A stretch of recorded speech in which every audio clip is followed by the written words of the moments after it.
আমাদের নবীজি জিজ্ঞাসা করবে, আল্লাহ হিসাব কিতাব কিভাবে নিবেন? আল্লাহ বলে, সবাইটা যেরকম নিব এরকমই নিব।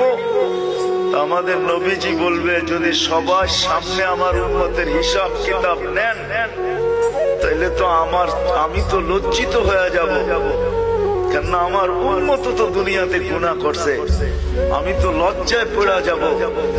আল্লাহ জিজ্ঞাসা করবে, তাইলে কিভাবে নিব? তো নবীজি বলবেন যে আমাকে নিতে দেন, আমি আলাদা ভাবে নেই।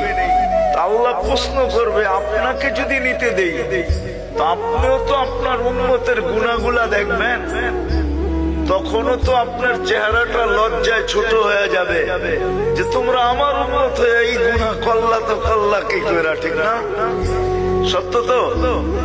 আল্লাহ জবাব দিবে, বন্ধু ওয়াদা, আপনার চেহারা আমি লজ্জিত করব না, বিদায় আপনার উম্মতের হিসাব কিতাব নিব আমি বটে, কারো সামনে না, আপনার সামনেও না, আমি পর্দার ভিতরে নিয়ে নিব, আপনাকেও জানতে দিব না, কাউকে জানতে দিব না।